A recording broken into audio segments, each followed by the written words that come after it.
Hey guys, I am excited to talk to you about nutrition today. This is a hard topic, right?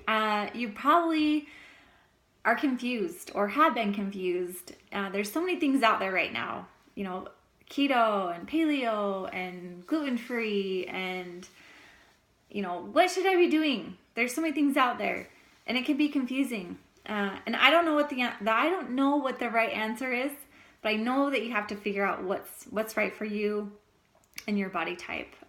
Think about what your goals are. Are you trying to build muscle? If you're trying to build muscle, you're going to be eating a lot more calories and the right calories. Maybe you're trying to maintain, or are you trying to lose weight? Is it in your midsection where you're trying to lose weight, which usually is carb related?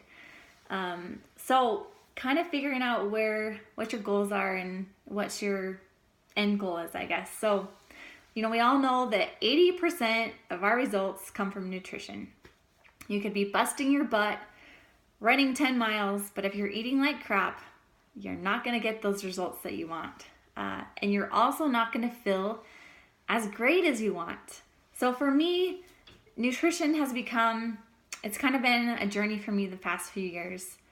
I've always loved healthy foods, but I've really been able to dig deep and figure out what food does for my body and my relationship with food and how I feel when I eat certain things. So that's kind of what I try to share with other people, and I'm super passionate about it. And just getting you to realize, like, when you eat something, pay attention to how you feel. You just ate a piece of cake, an hour or two later, you're feeling like crap, you're super tired, you just want to lay down. Okay, maybe it was that cake that I just had 2 hours ago. So that's kind of something I want you to think about. But I also want you to think about having that super healthy relationship with food. So if you do have some cake or a brownie or cookies, that doesn't mean you're bad. That doesn't mean that you have failed. That doesn't mean that you should just quit now because you're never going to succeed. We all have treats and we all have things that, we love. And I feel like that's okay to have those once in a while. It just can't be every day or all the time. One cookie is not going to ruin your results.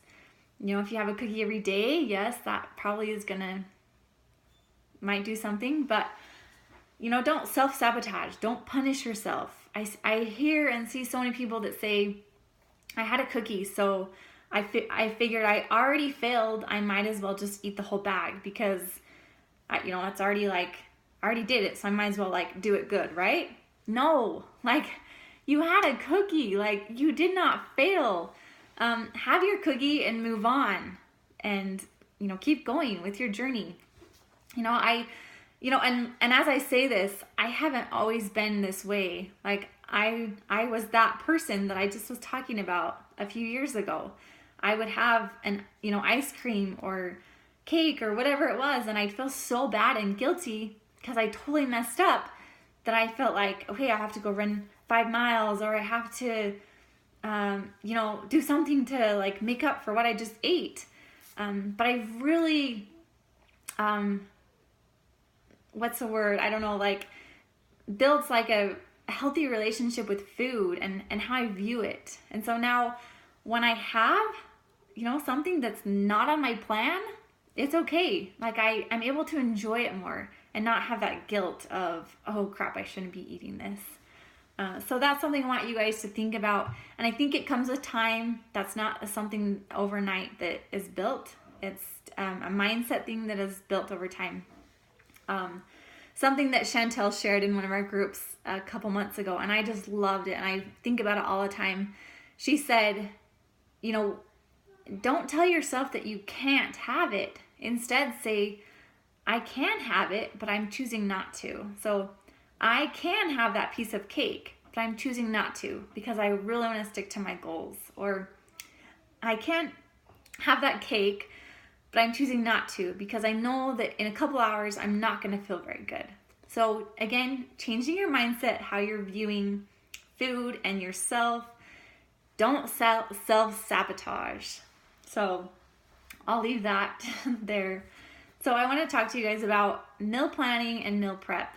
And this could be a whole other topic, and I'm not going to talk a ton about it, but I totally believe in meal planning, which is writing out what you're going to have for the week. And this doesn't have to be like complex. I have one in here in the files for you guys.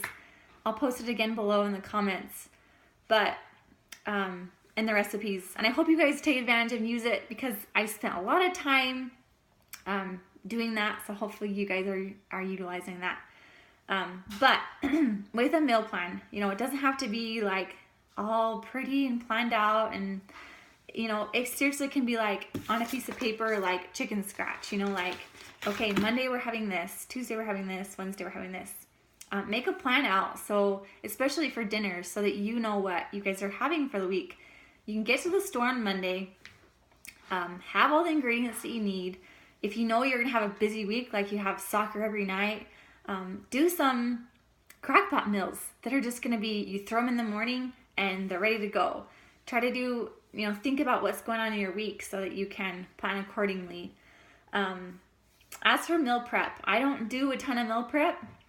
Just the time of life I'm in, busy mom, I'm helping my husband with his business stuff. I've got my business stuff. I don't have a ton of time I don't have like 2 hours to devote to meal prep.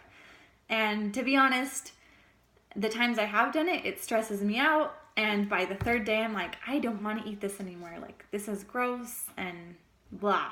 So what I do that works for me is I do it like a day or two at a time. So like whatever we make for dinner, I try to make extras so that I can have it for lunch the next day.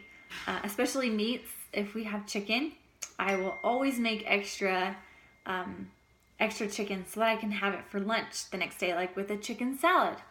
So just always kind of planning ahead that way. I'll make up a bunch of turkey bacon that I can have for my breakfast. I'll make up a bunch of boiled eggs because those are easy. And I'll even peel them so they're in a bag and I can just grab and go.